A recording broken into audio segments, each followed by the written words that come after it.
You're listening to a Canadian Movie Crew production. Leprechaun is the story of the Irish creature wreaking havoc on a small town farm. Or is it? In this world, the story a movie gives you is the whole story.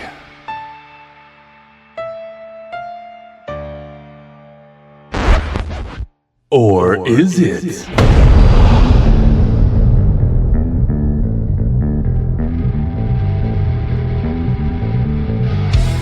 It's the Or Is It Movie Podcast. And now, your hosts, Derek and Mean Mark. Welcome back to the Or Is It Movie Podcast, where we try to find the real story behind the story. I'm Derek. And I mean Mark. And today we're taking a look at 1993's Leprechaun. Yeah. Don't know why, we just are. There's no rhyme, reason, or theme. There's no upcoming Leprechaun It's documentary making of movie or nothing. It's just one of those. It's just one of those that was on a list. Welcome to the show, Warwick Davis, who I found out is not knighted. And I think that's a shame. That is a damn shame. That man should be knighted, and I think that should be rectified as soon as possible. I was almost positive that he had been, but apparently he's not. Welcome to the show, Ken Oland. Anyway. We can welcome back to the show John Sanderford, who was in Transformers Revenge of the Fallen. Shay Duffin from 10 to Midnight. 10 to Midnight, yes. Yeah. Go listen to our podcast on that one where we try and explain away the title. Spoiler alert, we can't. But it still had a good time trying, yeah.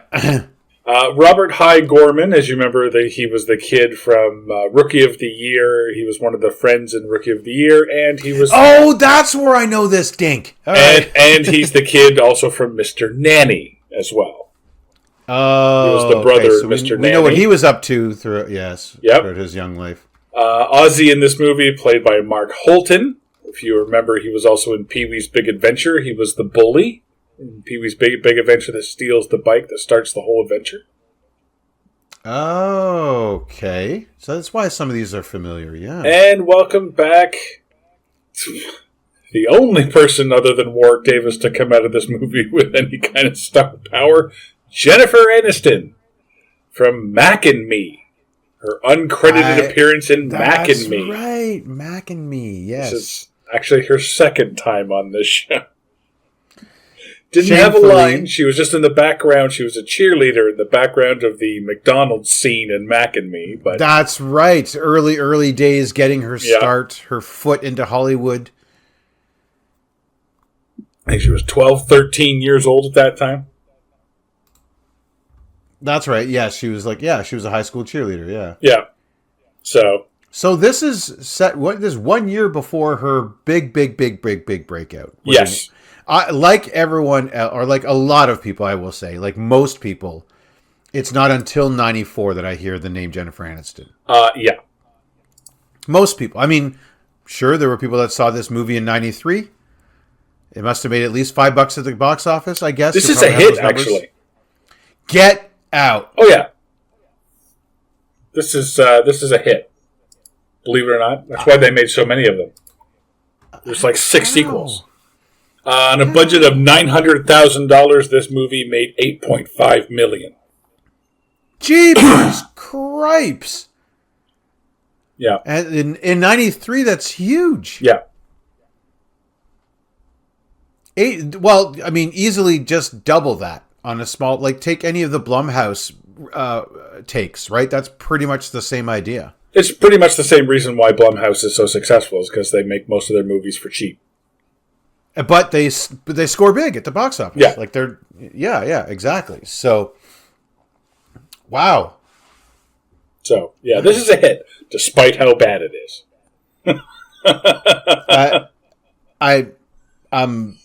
flabbergasted. But Your flabbers are gasted, is it? They're gassed right out. Yep. Well, Mark, you said you had a lot of notes for this. I'm willing to support you. I've got some notes here myself, but I'll just let you take the reins. Go ahead. Well, we start with a scene of a big old car. I believe it's supposed to be a limousine. It's probably at least a big Crown Vic, if nothing else. Yeah. Rolling up on a dirt road to a farmhouse, and out steps Daniel O'Grady, drunk off his ass, having a good time. To which I say, at least he wasn't driving Daniel O'Drunky. So he hired a guy to get him home. I got to tell you, this is getting home from the bar in class, though. Yes. You have a chauffeur spill you onto your front porch. Hey, there's a good night out. You get all the freedom and none of the responsibilities. So that's the way to do it. Basically, yeah. Well, your only responsibility is like don't pee yourself in the back seat. That's about all you. That's about all you got. So other than that, have a good time. And so I love that his wife tells him that there was a delivery left on the front porch. She didn't touch it. I do love that the first thing that his wife thinks in the box is indeed her mother-in-law's ashes. Yes, well, he had traveled to Ireland to bury his mother, so she thought that she sent back his mother's ashes.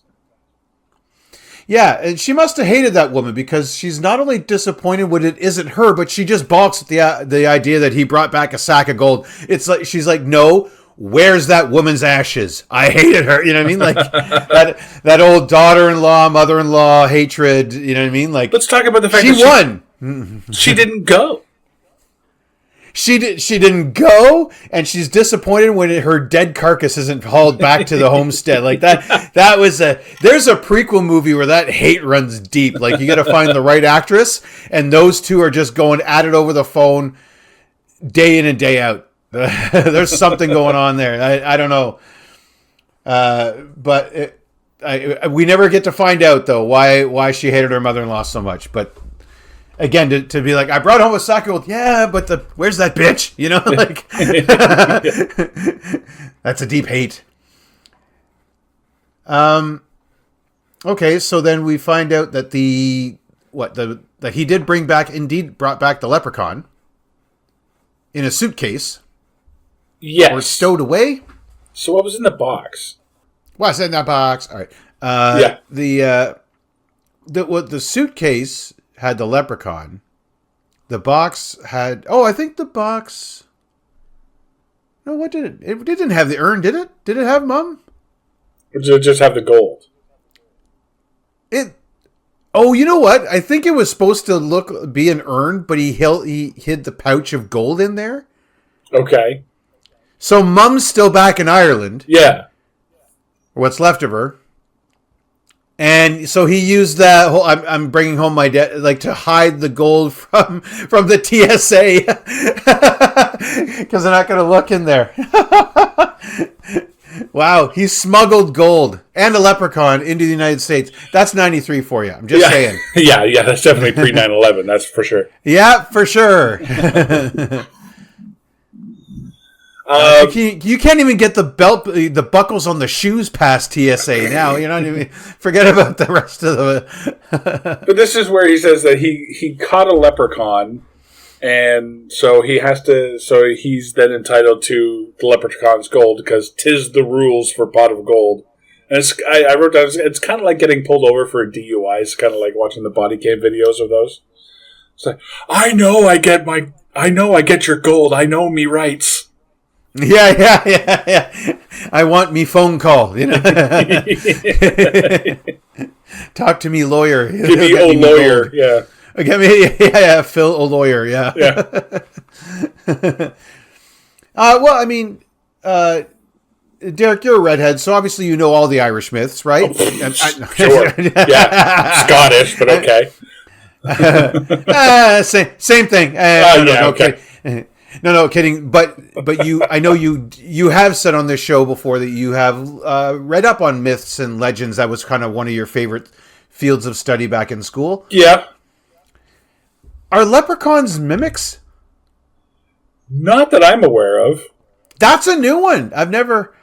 You never hear the Lucky Charms guy like chirping some kid in the grocery store. You know what I mean? Like, like mimicking him during the commercials. Like, no, and playing and playing possum essentially. Well, it's the voice mimicry thing. Since he's Irish, it would technically be an opossum. Yeah. But anyway. No, but because he goes, because that's what happens, right? When the wife hears a little girl's voice, and in the suitcase. Yeah. So it's not Warwick Davis. It's they literally did hire a little girl voice actress to do the help me mom stuff. Yeah, she opens the suitcase, releases the leprechaun, who then kills her. It just frightens her down the steps. Yeah. Like the first kill, kind of lame. Yeah, and the second one's not even a kill. We find out later. Yeah. The second one I thought was even lamer, but no. Yeah. Because he tries to. So is it Daniel O'Grady? Daniel O'Grady. I called him Daniel O'Drunky. He has a 4-leaf clover, which is, I guess, like the kryptonite to the leprechaun. Yeah. And he forces him into a giant box, nails it shut, puts the 4-leaf clover on top.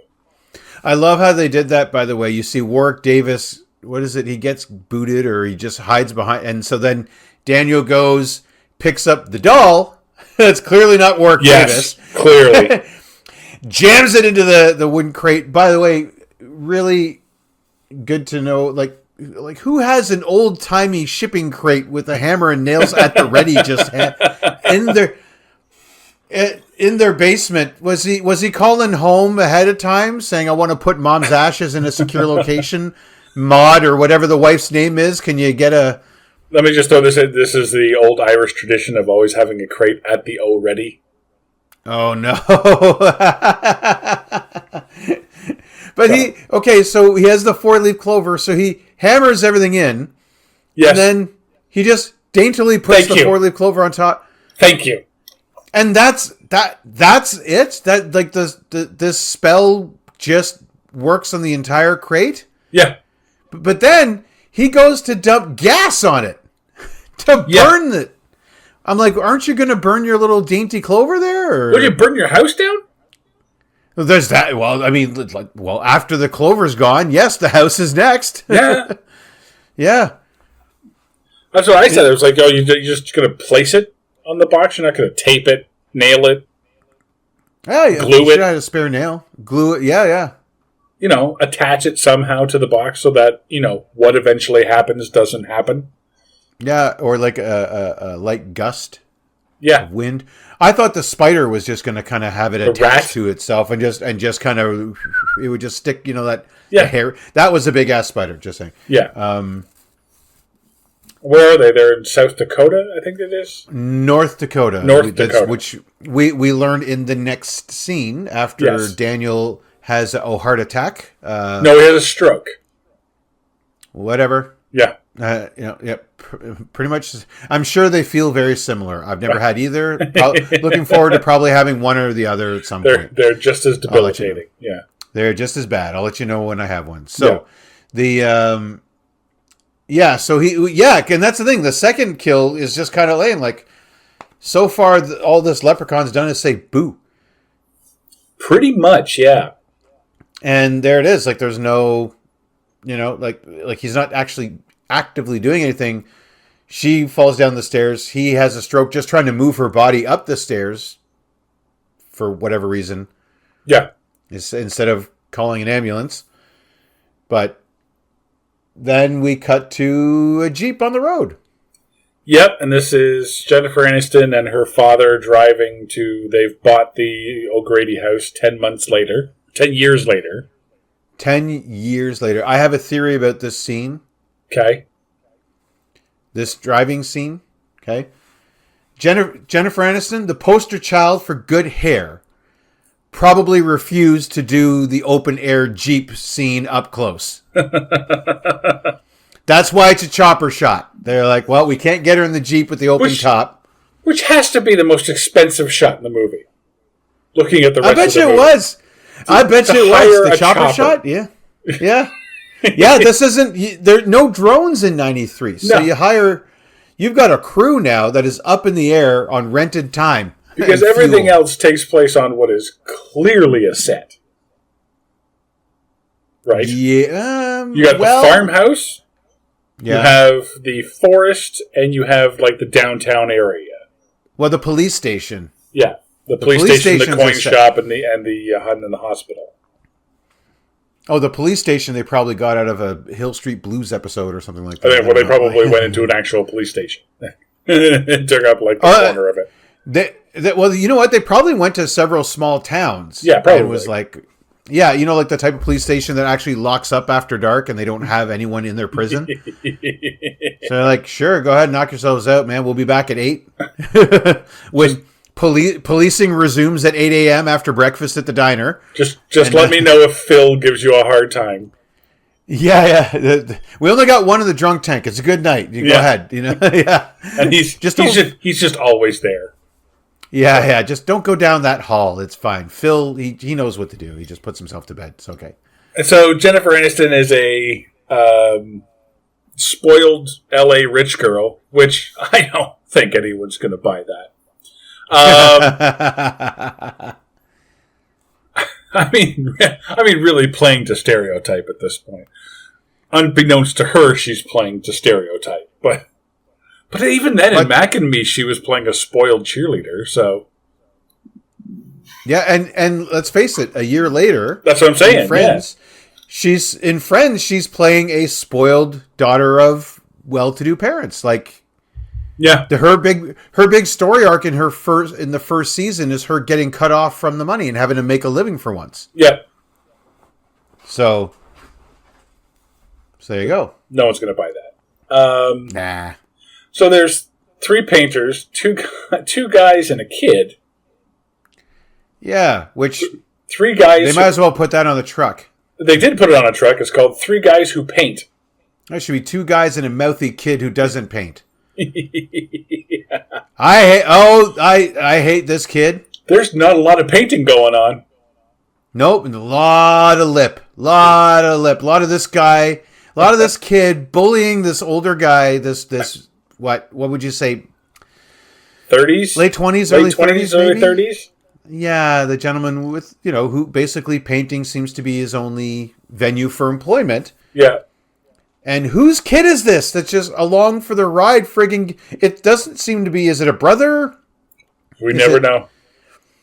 Yeah, who brought this kid just to antagonize this poor guy? He's got one job. He's just trying to get it done to the best of his ability.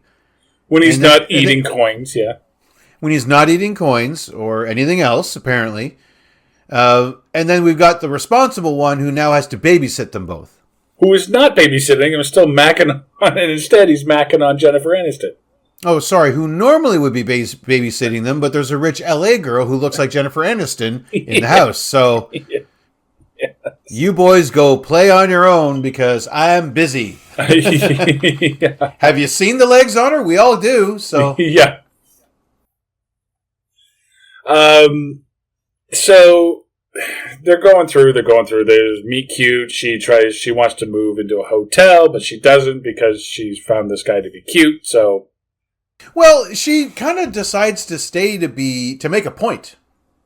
Yeah, she's trying to prove girl power. That's basically what it is. Okay, but to be honest, she wasn't wrong about that spider. That thing was huge. That thing was huge. Yeah. I think that it walked off the set of Temple of Doom or something like that. It walked off the set of Arachnophobia is what it did. It was Home Alone. Yeah. It was in Raiders. It was in Arachnophobia. It was in Home Alone. Like this spider got work because it's huge. Yeah. Yeah. Yeah. This spider's so big it has its own IMDb credits. Oh, it's got an agent, I'm sure. Yeah. And a little spider assistant that takes all of its calls. You know what I mean? 8 at a time, yeah. 8 at a time. Wow. And you know what, bud? Swallow your pride. $20 is enough to buy you some new paint thinner in 93. Just saying. She spilled your paint thinner. She made it right. You don't need to give her any sass. What are you doing? Like, sure, you could be, oh, no, it's okay, never mind. But it was like, fuck off. Like, $20, that'll buy you like 2 cans of paint thinner at least. Besides that, you're a painter. You should be used to this. Look at your help. Yeah. You mean to tell me the idiot or the kid hasn't spilt paint or paint thinner before? Oh, yeah, like, or at least you haven't had to employ it several times because they fuck it up because... Yeah. You hired a kid? Yeah. And what are you getting paint thinner for when you're not even painting? Jennifer Aniston does more painting in this movie than all 3 of the guys who they hired to paint. Well, yeah, one of the 2 guys is pretending to paint, or at least showing her how to paint. The other 2 are just goofing around. Yeah.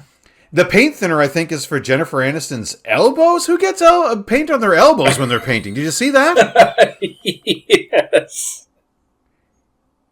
She's got enough blue paint, she can almost walk into a Smurfs audition. You know what I mean? Like she's about 20 years, 30 years too early for Avatar, but still. Yeah, she's got blue on her, despite the fact that when she was painting, it was red.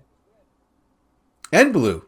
Was it and blue? There was some blue. I think they were going for red, white, and blue. I don't know what they were doing with this color scheme. It was just whatever was lying around. Because they were very bold colors, too. I would not want I like the color blue, but I wouldn't want my whole house painted like that. Absolutely not. It wasn't like a gradient of colors. It wasn't something blue, subtle. It was red. Yeah. And then the rest of the house was white, so it was the American flag. Yeah. Yeah. Okay. Like what? Maybe that's how they do it in South Dakota. I don't know. Or North Dakota. Who's buying this house? G.I. Joe? Friggin' Peacemaker buying this house? What? Who's... Friggin' Rick Flag? You know? U.S. Agent? Other American comic book references? Like Captain America? I don't know. Like, who's this house for? Like, Steve Rogers should live in this house. That's all I'm saying. Sorry, not Butte. Bismarck. Sorry. Bismarck. Okay. Wait, is Butte in South Dakota? Yes. Butte is in South Dakota. Bismarck. Okay. Yeah. We're a long way from Bismarck, apparently. So... Hey, everyone. I'm Derek from the Canadian Movie Crew. My co-host Mean Mark and I are celebrating a big milestone in October, and we're inviting you to the party. You're hereby officially invited to the Or Is It Movie Podcast, month-long, over-the-top, tongue-in-cheek, self-indulgent celebration of awesomeness. We're celebrating our 300th episode with a month-long festivity blowout of special episodes including bloopers, behind-the-scenes discussions, audience questions, games, special guests, and most importantly, fun. We can't wait, and we want you to join us. Find us on Spotify, Apple Podcasts, and everywhere else you download your favorite podcasts. And the best part? Don't have to be Canadian to join in. It's the Or Is It Movie Podcast, month-long, over-the-top, tongue-in-cheek, self-indulgent celebration of awesomeness, coming October 2025. Hope to see you there, eh? Does the Leprechaun get out first? Or does the rainbow show up first?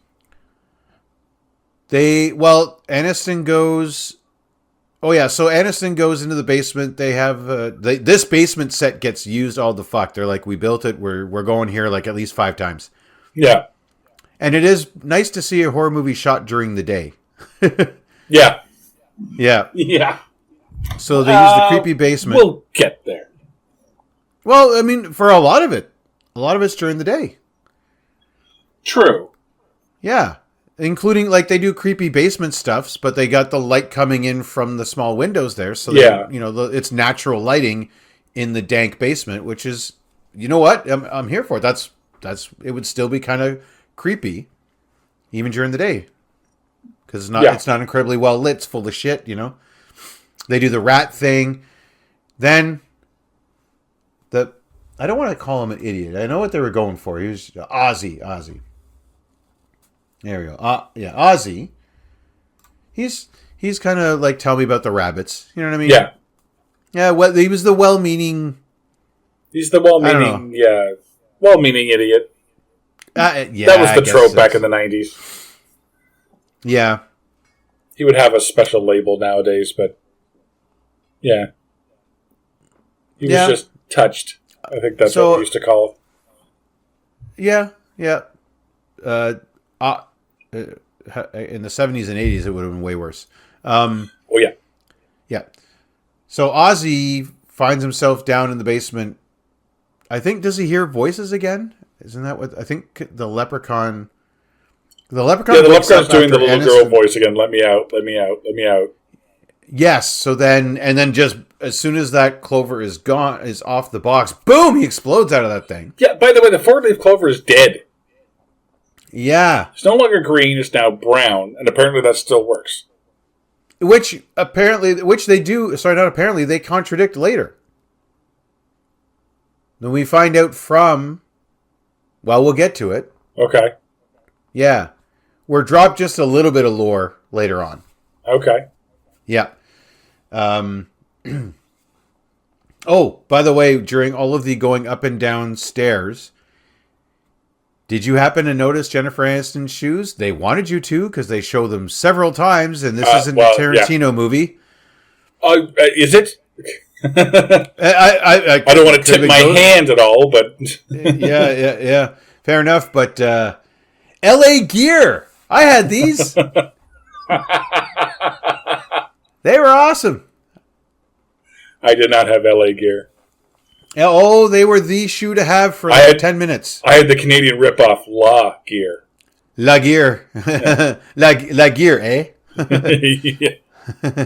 It was gear with an apostrophe E. La Gear. Yeah, apostrophe or accent. Yeah. G, accent aigu. L-A-G-E-E, accent aigu, A. I haven't spelled in French in fucking 25 years, so. C'est élégant, you know. Yeah, my notes just says LA Gear shoes. This is the 90s. Oh, the 90s. Oh, this is early 90s, and you can tell. Yeah. Look at her haircut, by the way. Oh, that's an early 90s haircut. It's not even the Rachel yet. Right? Yeah. Speaking of her some more. Okay, did you notice that, like, after the opening of the crate scene when they're investigating, like the leprechauns kind of scurried off, they're back in the basement again. Yeah. And did you notice the dust level on Aniston's shirt changes? No. Yes, I was looking, of course, but but it's a black tank top and then white on one boob, then both boobs, then back to one boob. All within camera cuts. Oh, okay. Yep. I'll have to go back and check that out. Strictly for the dust levels. Strictly for the dust levels, right? For science. Yeah. I want to confirm Mark's suspicions. Well, because that's how much I care on this show. Thank you. I appreciate the fact check. Fact checking. That's right. You can cut in a note right here and just kind of put your own little recording. Yup, he was right.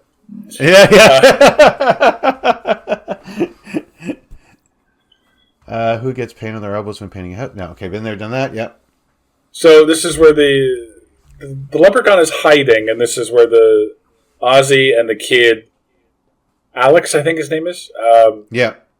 They see the rainbow, and it ends at a broken down truck, and inside the truck they find the sack of gold coins, the 100 gold coins. Right, which Daniel O'Drunky at the beginning of the movie said that he had hid. Yes. So we knew it wasn't... Well, we didn't know it wasn't in the house. We just didn't know where he hid it. Yeah.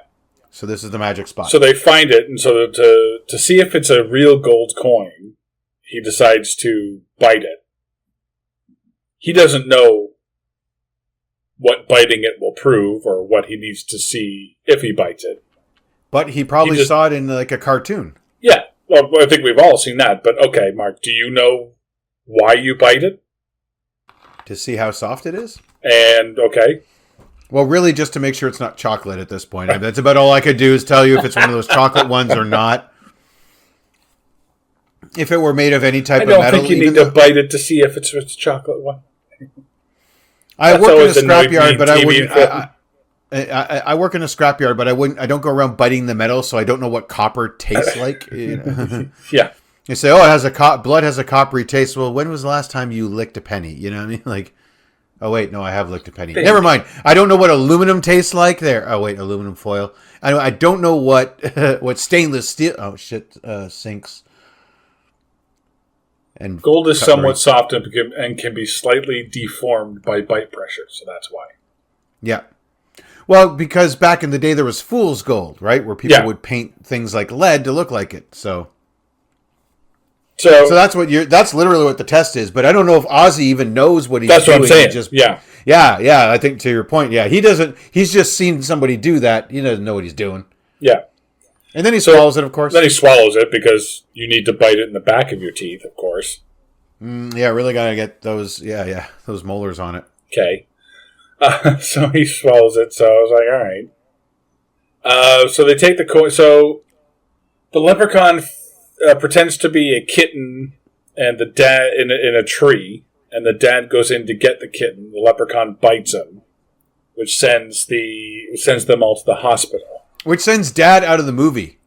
Yeah, it takes Dad completely out of the movie. He is gone. Like, we don't even see him at the end. For a bite of the hand, he's gone for days. They have to keep him under surveillance in this, what I can only assume to be a shit hospital.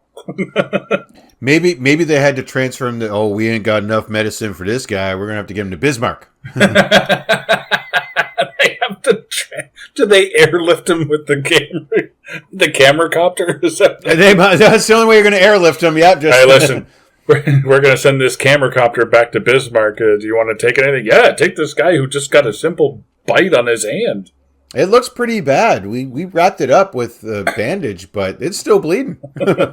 Our frontier medicine cannot help him, Look, we're just a hospital. We put Bactine on it, and that was about it. Yeah. I heard of something called a tetanus shot. I only got 9, so I ain't got 10 of these shots. Oh, God. So they go back. So they're in a town, and this is where Alex and Ozzy decide to go to a coin shop to verify the gold, and they leave one coin behind. Yeah, because small town North Dakota is the best place to fence your gold. Just have a coin shop. You have a small town like this, they have a specialty coin shop? A collectible shop? Are you kidding me? Yeah. Like, you know what that's called? A thrift store. Yeah. In small town anywhere. Like, okay. That's where you find old shit. A collectible store in a small town. It just... Oh, man. I've seen comic book shops open and close trying to do the same thing. It's just, yeah.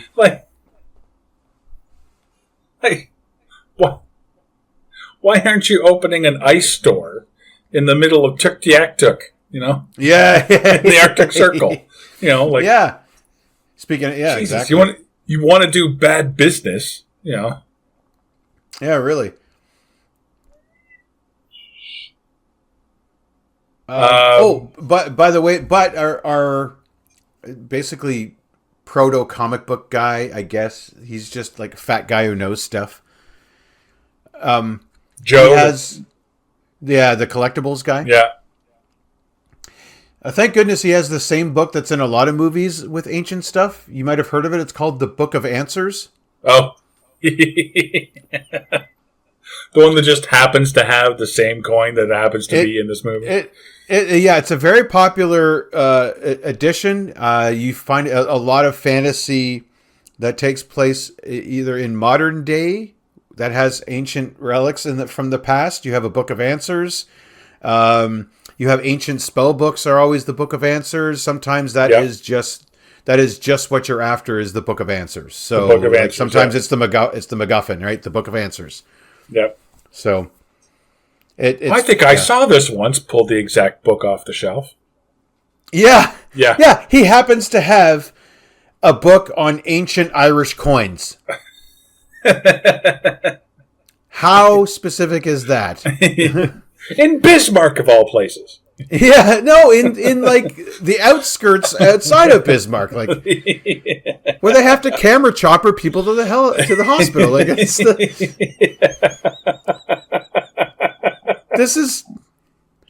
He's got the Book of Answers. How? Well, isn't that convenient? Oh, sorry. The Book of Answers. Sorry. Answers, yes, of course. Yeah. This guy not really phased that a tricycle just randomly shows up in his shop that he didn't have before? Yeah, so the Leprechaun rides a tricycle all the way from the farmhouse into town. And then... And you know what? I don't blame him for that. He's been stuck in a box for 10 years. He skipped leg day every single day. He's got a lot to make up for. All that cardio gone. So he gets in there and he's after his one gold coin that Joe has. And so he knocks Joe, he bites his ankle or something and takes him down. Then gets on a pogo stick and slowly starts pogoing towards Joe. And eventually hops up on his chest and basically kills him with a pogo stick. So a bite to the knee apparently is enough to just lay Joe Just cripple him out. He cannot move? I was like, oh no. However, will I get away from a leprechaun on a pogo stick? It's not like I can roll over or, stand up. Or you still have one working leg. Yeah. Yeah. Or move at all, Make any kind of attempt. Yeah. This pogo to death is, I put it in my notes, the weirdest kill I've ever seen. And we've covered quite a bit on this show. The Saw series makes a whole game of weird ass killing people. Yeah. He has yet to do, would you like to play a game? In the corner is a pogo, and in the other corner is another pogo. Whoever pogos the other to death. You know what I mean? Like, that's never... It's never been a thing. And Leprechaun, right out of the gate. Because this is the first active kill. This is the first actual kill, yeah. The actual, I'm going to murder this guy to get my coin back. The rest was just incidental. But then it's fortunate that he's in this collectible shop because then he finds his power wheels. Yes, I haven't seen that. Well, I sold them in the 90s myself. Back in, 97 is when I started working at Toys R Us. Even then, they were kind of out of fashion by then, but... Oh, they were still, like, we still got one or two in every truck. Because we would sell one or two. We sold a few every summer. But here's the thing. So... the Leprechaun gets back into the Power Wheels car, grabs a whole bunch of other stuff, stuffed toys, and various weapons. Yeah, like what? Which never comes back. He's driving down the road, and there's a cop sitting there eating a donut, of course, because it's the 90s. Mm-hmm. You have to play into every stereotype. Just like Daniel O'Drunky had to have that thick-ass Irish accent. Yeah. The Irish. And... he doesn't decide to pull over the Power Wheels car driving down the middle of this, what I assume to be country highway road, until after it passes the car? Well, how else are you going to get that? Oh, that fumbling with the donut to put it down in the seat. Like he thinks it's a kid driving a Power Wheels wearing a leprechaun mask, so he lets it drive by his car, because I guess, I don't know, he likes the chase. Like if he had been doing the speed limit, it would have been like, yep, that's fine, back to my donut. But instead he pulls a full-blown, like, Enos from Dukes of Hazzard, like... Chick-doo! No, that's Roscoe. I'm talking Roscoe, Enos. sorry. Enos would be the one fumbling with the, I got my lunch and I'm spilling my lunch and then I got to put the car in a hot pursuit. That's fumbling with the backup. With the radio to call for backup. Yeah, you have to call for backup. Yeah. I dropped it. Dropped it in my soup or whatever he's eating. Yeah. This is straight out of like a Dukes of Hazzard parody. This is practically it. And completely. And I like that the leprechaun obeys the cop. Like oh shit, my license is up. Like, oh fuck, I'm gonna be late for work now because I got pulled over. Like tiddly-dee potatoes, I'm gonna pull over. I think I left my wallet at home. I don't have my license. I hope they take an Irish driver's license. And if our Irish accents are bad, I don't feel bad because the Irish accents in this movie are terrible. But Leprechaun does not have an Irish accent.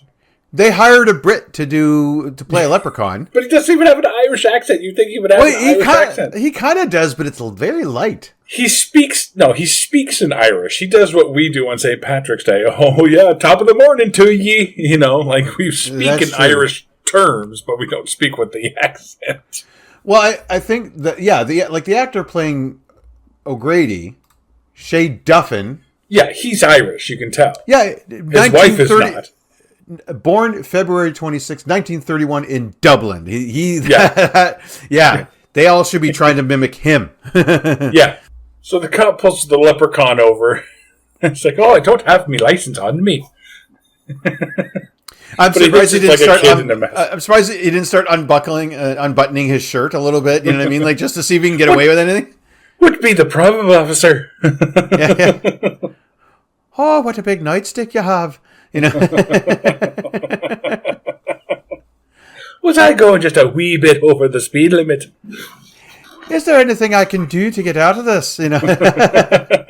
You see how Mark tries to get out of a ticket, folks. Focus on tries. It never works. You know? No. I usually get double. Officer Stan. Yeah. Yeah. Oh no, Officer Gloria too. I got a double fine. You know. Yeah. Not having it.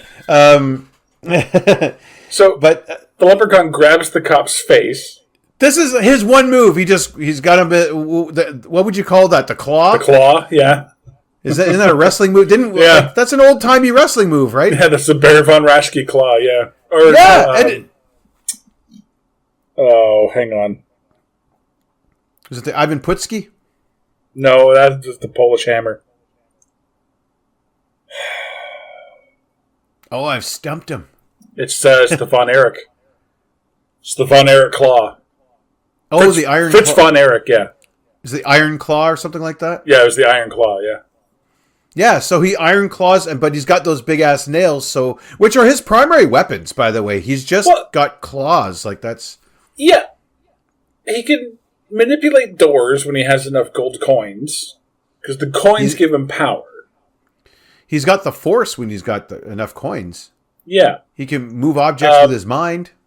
So let's do a quick power rundown in this movie, because he gets force powers to open and close doors. Yep. He can teleport. Yep. When not under the thrall of a 4-leaf clover. He can, if his hand is cut off, he can still control his hand. He's near invulnerability, really. He's immune to gunshots, blunt force trauma. Yeah. Delimbing, like you said. He can actually recover. He's Wolverine. Yeah, basically.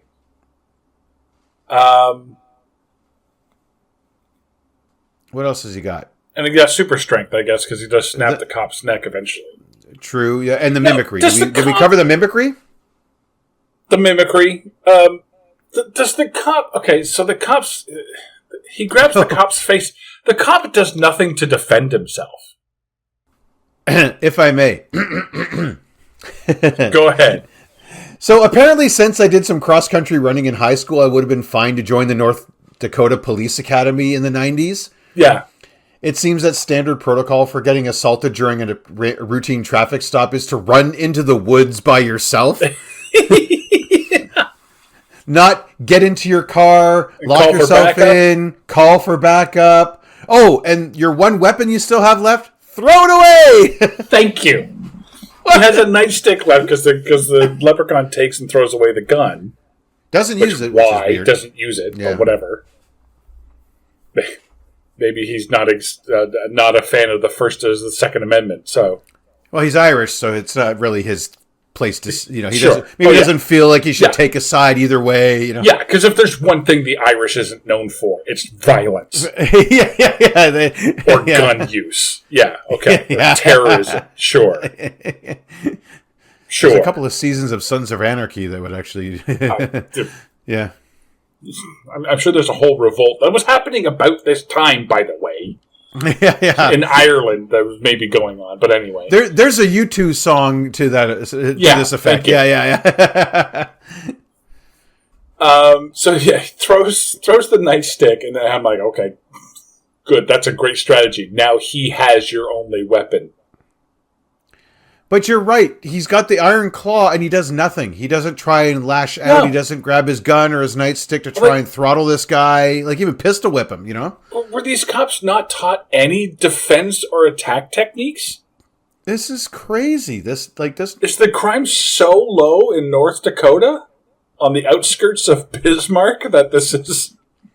Yeah, this obviously isn't a state trooper. Those guys are apparently mean and tough, but... Well, I don't know about North Dakota, but state troopers apparently have a reputation. I'm just saying, this is local PD, and apparently, nothing has happened for generations, because this guy has no idea what to do. no. Meanwhile, back in the restaurant. Back at the restaurant. So, Hunky Guy and Jennifer Aniston go in with the dad into the hospital, and they say, we'll meet you at the cafe, because they're going to go off to another store. They're just Ozzy and Alex, they're going to go off and get their coin checked out. And all of this has happened with the leprechaun getting pulled over, and the cop chase, and the cop getting beaten up and killed. While all this is happening, Jennifer Aniston and the hunk have been waiting. So we've already seen Alex and Ozzy go into the coin shop and leave. Yep. Then that's when the leprechaun comes in. And then there's a whole gap of time where Jennifer Aniston and the hunk are waiting in the cafe. So I was like, first off, how quick was the doctor visit? They just drop off the father and go. Or and where was Ozzy and Alex? Okay. I think you may have hit the nail on the head with part one of that. Because I don't think they stayed in the waiting room with Dad. I think they just dropped him off and they're like, I'm hungry. You know, and it's been a long day of not painting. I need to get something to eat. Like that. I'm starving. Hunky guy's like, do you think that these muscles and this hair get fueled by nothing? I need fuel. Let's go. We're going. It's like, okay. This takes so long. They're like, where were you guys? It's like, yeah, actually, that's a good question. Where were you? Because we saw you leave the coin store. Right, but they had to walk to the coin store from the hospital. Okay. They didn't get dropped off. So we don't know where in town that is. So was the coin store on the outskirts of this small town? Well, it's a coin store. I don't think they've got the waterfront property or right next to City Hall. Like they don't have. That's not right downtown. No. I don't think they got the right downtown. I don't think they can afford downtown. Yeah, not of that kind of business. Are you kidding me? This diner's practically falling apart. Like and people actually go there. They had to bribe the store opener to stay open with promises of gold. It was the only thing that was going to keep the door open after hours. This guy doesn't. He is a 9-to-5er and is checking out. He's done by the end of his day. And he's closed Sunday through Wednesday. Yeah, yeah. Exactly. Tuesdays are when he gets his shipments of books of answers, but that's about it. He doesn't open for that. That's just a receiving day only. You know. Yeah. Yep. Yeah, he's in there from noon to 2. That's all he is. And that's just the loading dock at the back. Yeah. Like that's it. Yeah. So they go back to the farm. They're looking around. Ozzy's the only one who has seen the leprechaun at this point. And the hunk keeps, every time he says, oh my God, it was the leprechaun, he's always passing it off. It's like, oh no, it's just a bear. He's always passing it off as some kind of animal. Yeah. A possum. At first it's the rat. It's a possum. Now it's a bear because they've destroyed the house or whatever. Yeah. So the leprechaun did go through the kitchen. So the leprechaun, let's backtrack a real quick second. I do like how what you were kind of insinuating there is that Jen and the hunk are on pause, ostensibly. Once they take Dad to the hospital, they're on pause. Yeah. So we can watch the leprechaun wait for Ozzy and Alex to go to and then leave the collectible store. Yep. He goes in, murders the shopkeep, murders Joe, steals the car. I don't know where he's going, but he gets pulled over on the way. I guess he's going back to the house. So he gets pulled over on the way back. That whole thing happens. Has time to kill the cop and toy with him. Yeah, fuck with him in the woods. Yep. Kick the shit out of him. And then Ozzy and Alex catch up with the other two at the diner. So this is also giving the Leprechaun time to get back into his power wheels, make it all the way to the farm uninterrupted, and start ransacking the place. Looking for his gold coins. Yep. And now he gets a box of not Lucky Charms, essentially. No, he gets Lucky Charms. Those are Lucky Charms. Was it Lucky Charms or was it something else? No, it was Lucky Charms. Wasn't it like Lucky Puffs or something? No? No, it was Lucky Charms. Oh, fair enough. Okay. You know what? I think it's because I hadn't seen that box cover since the 90s. I kind of didn't recognize it. Like I thought it was, like Lucky O Puffs or something or whatever. And he's like, he eats some and then spits it out. First of all, wicked product placement, Lucky Charms. Good job. Oh, yeah. Well, great commentary on it, too. Yeah. if you're a sponsor of this movie, they still like, this isn't the food of me people. Yeah. But was it the 10-year-old Lucky Charms, or was that like the stuff that they brought in? Is that why it was bad? Was it 10 years old because everything else? Maybe that's why you didn't recognize it, because it was 1983. It might have been, like 1983. Yeah, exactly. Like maybe those were Dan's, right? He's like, oh, taste of the home country, me Lucky Charms. And the wife's like, have to be feeded into the stereotype. Yeah, this fucking drunk of mine that I married, she's poured him another bowl, when he gets home from the bar. This fucking idiot. Oh, if his mother-in-law hadn't just died, I was going to leave his ass. Or if his mother hadn't just died, That's his Saturday afternoon. Saturday afternoon lunch is a bowl of Lucky Charms and a tea. And a tea, yes, exactly. So this is another one. I can't consider this on the power suite. But the Leprechaun somehow seems to be magically compelled to cobble. Is this a thing? I've never heard this one. I've never really looked into leprechauns, to be honest. Apparently leprechauns, according to this movie at the very least, have a compulsion to clean shoes. Somehow they were all cobblers by trade that ended up stealing gold. And somehow rainbows factor in. Yeah. And love spouting nursery rhymes for no reason. Yeah, that might just be him. I don't know if that's a magical compulsion, like the cleaning of the shoes. Well, you could say that about just about everything that we've talked about. It could be just him maybe he's just a cobbler. You know what I mean? No, but they use it against him like a weapon. Like somehow he's just, it's like he's magically compelled. And I say that because he's on a killing spree looking for his gold. It's the one obsession, which, by the way, not for nothing, in a movie, it's nice to know what your villain wants. If you can't explain that during your movie, you might want to start over. But I'm just saying, this is a simple, he wants his gold, they have his gold, he's going to kill him until he gets it. Okay, there's a nice, simple horror movie setup. Great. Yeah. This compulsion to drop what he's doing and cobble and clean shoes, I got it. It's got to be a magical thing. Some sort of curse, maybe, that comes with... No idea. It's like a monkey's paw thing. Like, yeah, he got all the powers, but as part of his curse... he has to I don't know. It just seems like he can't help himself. So he's either OCD or it's a magical compulsion. I think it was probably just written for this movie, to be honest. I know, I think you're thinking way too much into it. No, but it started me thinking even more into it. So here we go. So a mythical creature with a job still gets me. Now, I'm not talking about Santa Claus and the Easter Bunny. Obviously, that's the whole thing behind them. Sure. Or the Tooth Fairy.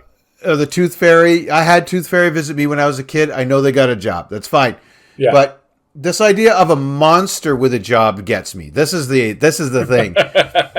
Like, trying to picture Michael Myers as an electrician. Is that what you... Well, actually, I went a little bit more classic, a bit more historical. Okay, sure. Like, a leprechaun magically driven to be a cobbler is like if the Kraken was also a lawyer. Like, sure, it raised the city to the ground, but then also helped you file a lawsuit against itself to sue it for property damage.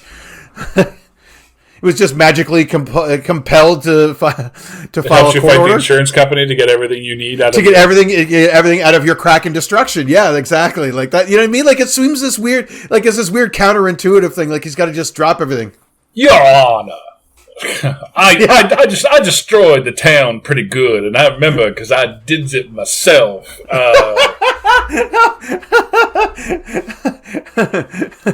He's from southern Greece, this Kraken, right? Like, yes, he's from the southern Aegean. That's what he's. The southern Aegean, yeah, exactly. Neptune was in the south when he made that one. Yeah. But am I wrong? I just thought it was funny. I was like, wait, this guy kind of is magically compelled to go to work. You know what I mean? Like, yeah. He's just kind of like he's being the jokester murderer. He's toe and telling jokes and this and that and whatever and murdering people. But then all of a sudden he's like, ah, shit, I got to punch in. You know what I mean? Like, do you think maybe then Frankenstein was misunderstood because he was just trying to be a door-to-door salesman? Well, he had the blazer. Like he wasn't trying. He wasn't attacking the city or knocking on doors to scare people. No, he was just trying to sell you Kojiko. Yeah, exactly. Or sorry, cable television for those who don't have Kojiko in their area. He was probably a torch salesman back in the day until it turned on him. Torch, fire good, fire good. Get out of here! Oh, fire bad. I quit. Fire cheap. Oh, no 401k for me. Fire market bad. He's bemoaning the fire market. The fire market, yeah. Fire bottom fallout of fire market,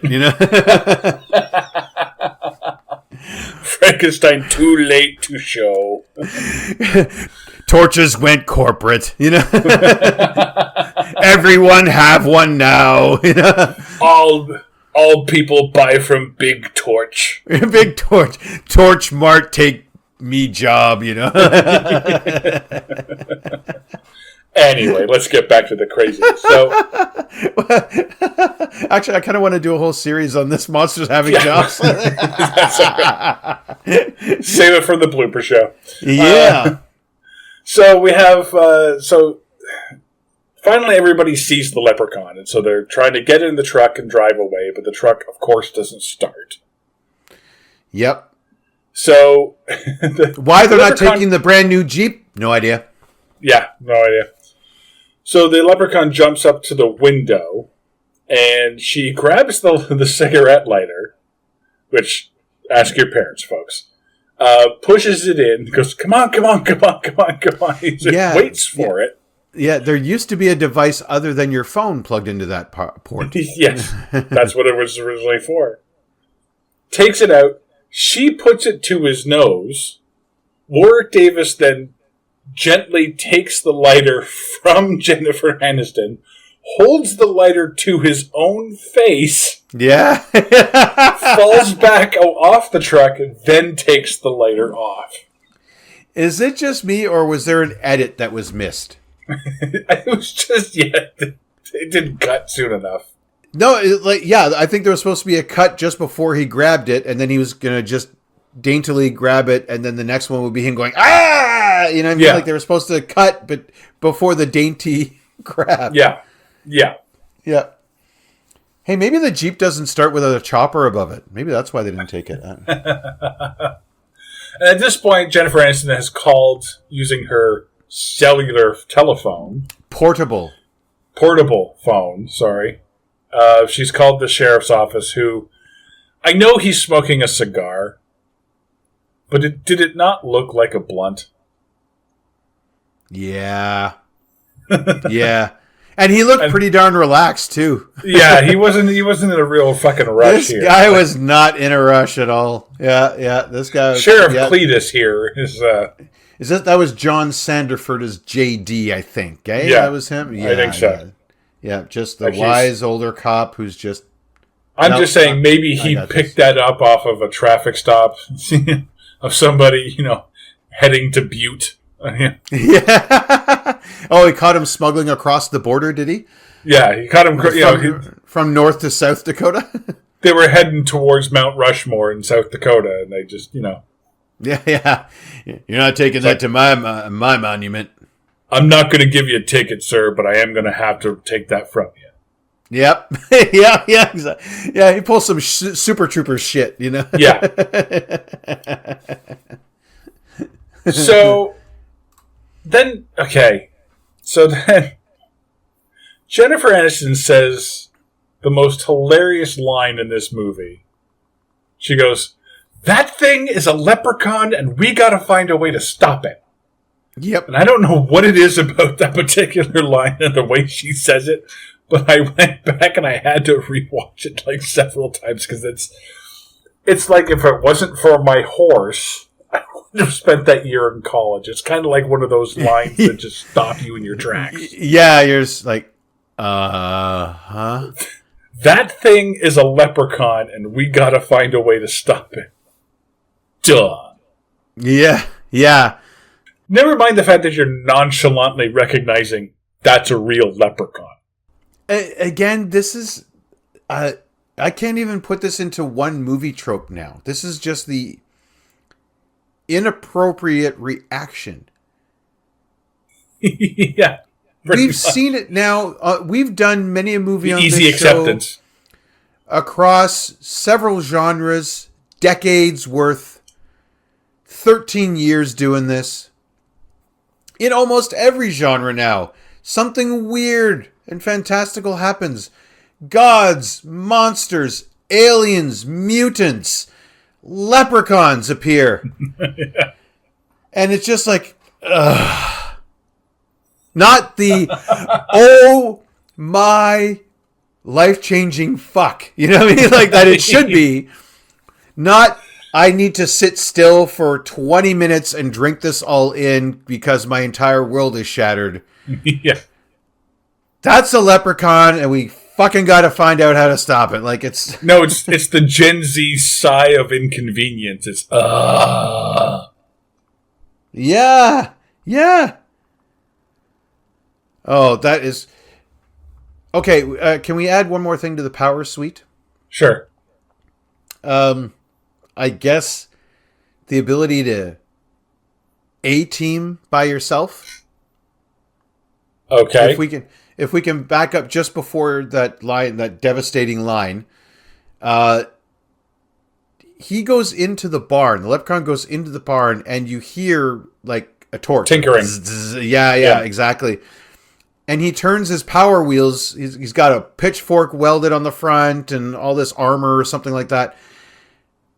Okay, no fucking way a Power Wheels pushes over a pickup truck, a loaded pickup truck. I'm sorry. Yeah. I don't care how fast it's going. The power to weight ratio just ain't happening. That thing is made of plastic. It would bump it. Power Wheels. I guess so. Yeah, so this adds to his super strength or magic abilities? Or? I guess. Wow. So like you said, they decide they're going to throw shoes to distract the leprechaun, which allows Jennifer Aniston... See, if they had thrown some legal briefs at the Kraken, their city would have been saved. Anyway, sorry, go ahead. So they realize that Dan O'Brady is still in town. He's in a home because he had a stroke. And since this is his house and he captured the leprechaun, he knows how to defeat him. So they send Jennifer Aniston into town to go talk to him. And so they throw shoes away from the Jeep so that she can drive away. Not very far, apparently. Like which is weird. They kind of put him out in front of the Jeep, and she has to veer off to I thought they were trying to line him up to get hit. Well, you would think that. I thought they were trying to throw the shoes in front of the Jeep, and then she could floor it and smash him on the way out, right? But their thing is they instantly throw all of the shoes instead of throwing one at a time. Yeah. Keep him busy and distracted. No, we're just going to throw all the shoes until she leaves, and then we're going to duck back inside the house because that's not proven to be a problem for him. Nope. And then, instead of going after the 3 people in the house, the Leprechaun goes after Jennifer Aniston. Yeah. And the Leprechaun beats Jennifer Aniston to Daniel O'Grady's room, which she finds because, of course, the guard is asleep at the front desk. Well, this is his teleport powers, because he teleports onto the Jeep as she's leaving. Oh, that's right. You see a little green flash. He leaves her alone for the entire trip and then, I guess, teleports into the room? Yes, because he then kills Dan O'Grady, or harms Daniel O'Grady, and then hides him above the elevator. That is so weird. The only elevator with the breakaway roof? I think it's supposed to be that trap door that's at the top of the elevator. Okay, but it's still so flimsy that a man who is mortally wounded can break through it. Yep. Or he was set up that what I don't know. So again, this has some of the weirdest kills. Like we don't get to see the attack. No. Why would we don't in really a know horror if he movie? dies either? Well, he does say it's too. He says it's too late. He's dropping blood all over the place, and he just sort of stops talking after. She's like, "Let me get you down from there." And which, by the way, for our heroine, I actually really love that. It's not give me the information. It's like, let me help you. I thought that was a nice touch. Yeah. Some movies would ignore it, but she's a good person. You know what I mean? Like despite the California Valley girlness of her, she's actually a good person, which is kind of nice. Yeah. So he tells her that you need to find a 4-leaf clover, and that will help you destroy the leprechaun. And he says there's a patch of them. Aha! This is it. He drops some lore. Okay. A fresh 4-leaf clover. Oh, okay. To your point about the 10-year-old one that had gone brown, why was it still working? Yeah. See? That's what I'm talking about. And he says, oh, by the way, there's some in the patch behind the well. So she has to go back to the house. Yep. And then she's looking for the 4-leaf clover, and then the leprechaun attacks. Sorry, real quick. Sorry, I laughed because did you notice they were nowhere near the well? Yeah. Well, he said behind the well. Right. So is the rest of North Dakota behind the well? Like Yeah, it's somewhere between the well and Bismarck. That's where. Yeah. You'll have to find there. So the leprechaun attacks, and I'm like, where are the men? Are they just hiding in the house? Like, she's been out here for a few minutes looking for this 4-leaf clover, and the guys have not showed up. Eventually, they do show up and home. But granted, though, she doesn't tell them. She doesn't call on her portable. No, that's true. They don't know that she doesn't head back to the house and say, I'm going to the well. Or whatever. Come out with me and help me find this 4-leaf clover that we need to kill this leprechaun. Yeah, I'm going 300 to 400 yards beyond the well. I'll be just because that's what he said, it was right near the well. You can't see it in the shot. You don't see the well. What you do see is a very unnaturally bright green patch in the middle of all this dead grass. Yeah. Did you notice that too? Yeah, they're trying hard. They're having trouble finding this 4-leaf clover, and I'm like, oh, you just had to find the one clover that had the spotlight on it. Yeah. Because she picks it up and it's Yeah. And she's like, this thing about having faith. You have to have faith to find a 4-leaf clover. Oh, what? We're never going to find the 4-leaf clover. Well, maybe you just need to have faith. Oh, hey, I found it. Thanks. I can't find it. You need to have faith. That's dumb. You need to have faith. Okay, I sarcastically have faith. Oh! Yeah. What? Yeah. That wasn't faith. That was sarcasm. Well, you see, in the Book of Answers, it says that sarcasm will do where faith isn't found. You know, like... Hey, the Irish, having faith is just like being a sarcastic shitty girl. Yeah. Do you mean a girl from the city? No, shitty girl. You know? Shitty girl. So showdown fight with the Leprechaun. Alex grabs the 4-leaf clover and a slingshot. Wait, well, hang on a second. Aniston gives up the gold, right? She basically tells these guys, "Fuck off, give me the gold bag, and people will stop dying, you idiots." Yes. But there's one still in Ozzy's stomach. That's right. So we got the Leprechaun counted by his stolen cop car. Yeah. And he's ching, ching, ching, ching, 98, 99, fuck. So the answer to this movie... You mean fucking Begora. Fucking Begora, yep. Yeah. So the answer to this movie apparently could have just been waiting for Ozzy to take a shit. It really could have been, yeah. Yep, exactly. Here, have some of these Lucky Charms. They're not that great. And then when you either you throw up or shut your pants, either way, I'm getting it back. You know. You don't have potatoes. They'll stuff you up and back you up. Here's some Epicac. Yeah. Have some Taco Bell. Put the cheese down. You know, it's not going to get us anywhere that quick. You know, unless you be lactose intolerant, by. Yeah. Alex grabs the slingshot and the 4-leaf clover. And the big line of the movie. Did you write this down? Wait. He puts the 4-leaf clover on his gross ass gum. Yeah. To give it heft. And he says, "Fuck you, Lucky Charms." Wow. You stay up all night writing that one? Sadly, I've heard that before. Fuck you, Lucky Charms? Yeah. Where did you hear that before? I think it was like a bad action movie where two of the people on the same team are just mouthing off. You know when they don't Boondock really get Saints? along? There was an Irish guy. It's very, very loose in my mind, but I'm pretty sure one of them literally just quotes this movie and says, "Fuck you, Lucky Charms," as he storms off or something. And it's, you know what I mean? When the good guy, badass team, like they still got to be badass. So there's some infighting. And it's just, but one of them is Irish. So it's "Fuck you, Lucky Charms." And he walks off. It's something like that. I'm sure. Mark, I'm very disappointed. I'm looking at this is a visual thing, but you have an Irish hat hanging off your door behind you. I do.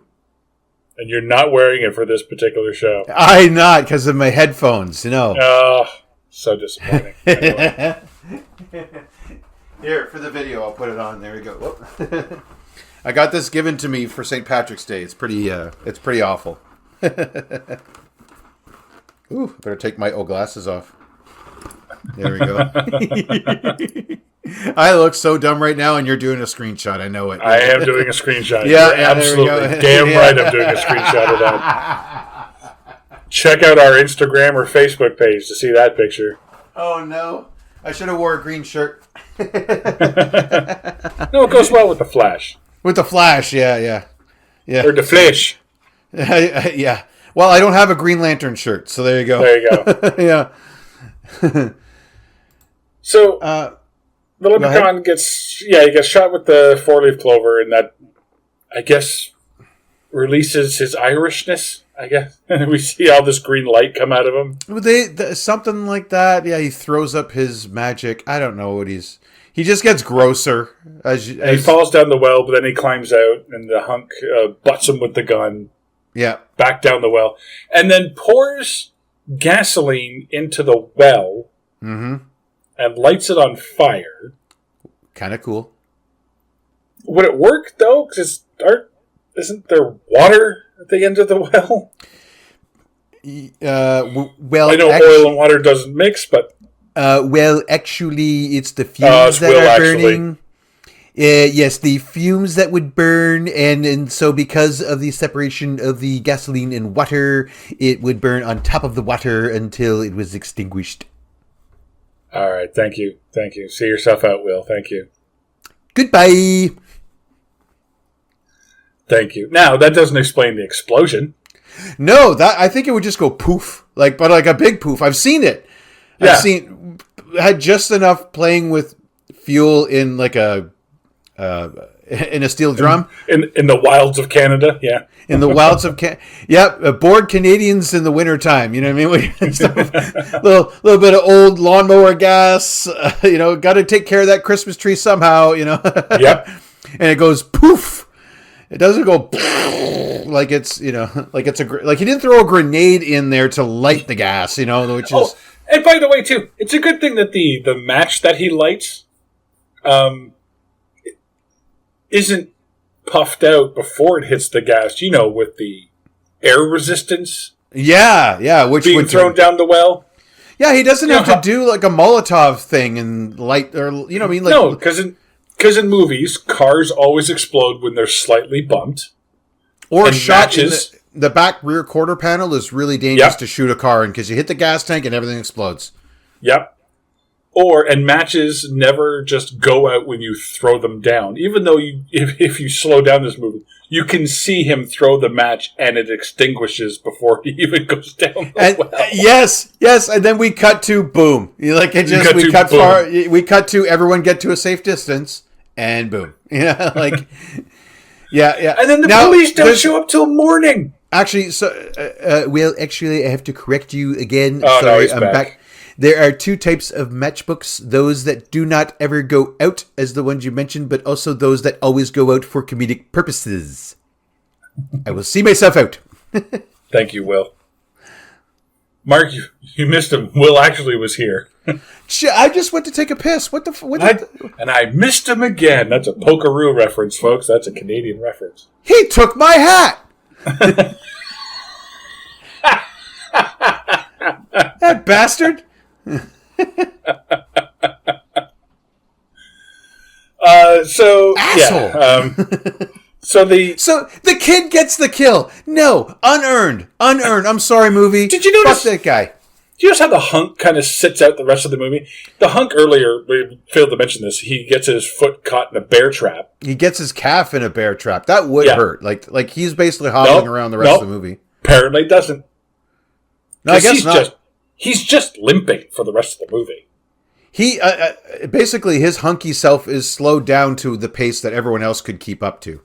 Yeah, because what I mean, like a man of his stature, like his height, physical fitness level, age, he should be running circles around the fat guy and the kid. Yeah. Aniston, not sure, like she runs quite a bit in this movie, so she's got some athletic prowess, but is she up to, like this guy probably he's the runs. Hunk. He should be leading the charge against this monster. Well, this is why they had to do the bear trap thing, right? Because otherwise this guy's just beating the shit out of a leprechaun for an hour and a half, you know what I mean? Yeah. Not killing him, but just beating up a short guy, like just pounding on him for hours, And he should be. But anyway. But the cops don't show up again until the next morning. They look like they're in a hurry, so they finally believed the third time they called. Because we have Ozzy trying to call and say, send the Army and the Marines and the Air Force and send everybody because a leprechaun's here. Which I did like the response of, like, you didn't tell him it was a leprechaun, did you? He's like, yeah, that's what it was. Yeah. I'm like, well, kudos to you for not lying, bud, but I kind of get their point. Yeah. Yeah. And that's where the movie ends, and you get the "I'll be back next time" gadget next time from the Leprechaun. Right, so our lore doesn't even work. No. So now what? No, you know what? No, wait. I rescind. I take back that question. Good catch. I do not want the next two words to come out of your mouth to be "stay tuned."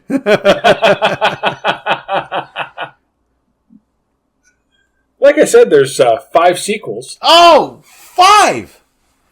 As in 6 movies? Including 2 legacy sequels. So they have almost as many chapters as Star Wars? Yes, sir. Oh, I'm going to go throw up. Will can take my place for the rest of the... I'm going to go... No. Before you go, let's just wrap this up. So a few things on this movie. Vice President Dan Quayle received a special thanks credit because of his office sped up the working visa to get British actor Warwick Davis into the country. Oh, nice. So. No, back into the country. Well, no, because he's British, right? So he needed a work visa. Oh, wait. No, back into the country. Yeah, back into the country, but yeah. Yeah. Well, because he was there in like 82, 83. Sure. Yeah. But he had to come back, so. Yeah, that's pretty cool. Like, he got it sped up. Writer-director Mark Jones Never wrote this movie. He wanted to make a film. He decided that a low-budget horror film was his best opportunity. He was inspired by... Clive Barker? Lucky Charms to write this. Lucky Charms commercials. So he came up with this story. Over breakfast. Over breakfast. He was watching Saturday morning cartoons and saw the same commercials that I did. Yeah. That we did, yeah. Oh, the kids are after me, Lucky Charms. Oh, let me shine their shoes real quick. What? Let me move the cereal with me mind. What? Yeah. How's he get all this from a commercial? And the production company Trimark, if you remember Trimark. I do, the one with the Pegasus. Wanted to remove the shoe throwing scene, but the director fought hard to keep it in because it's so integral. Yeah. What? Well, Aniston has those nice kitten heels at the beginning of the movie that she's disgusted to be in. You gotta, I mean, I guess it's Chekhov's heel. Yeah. If your pouty LA woman is disgusted by where she is in those shoes in the first act, they must be thrown in the third. It was apparently that's how that goes. Yeah. Mm-hmm.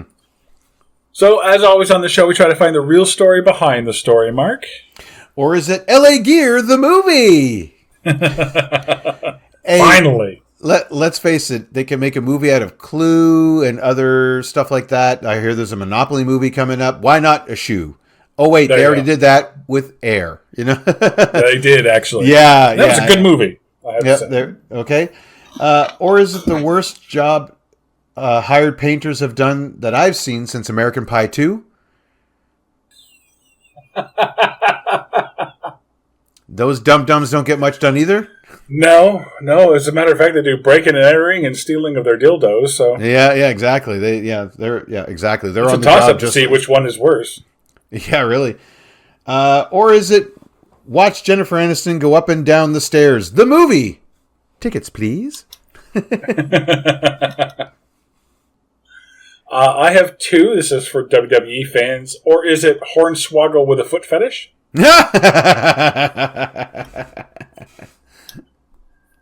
Or is it a short human-like creature desperately seeking 100 gold coins? Clearly, it's Super Mario looking for an extra life. Yes. So if Super Mario was Irish, or if the Leprechaun was Italian, eh?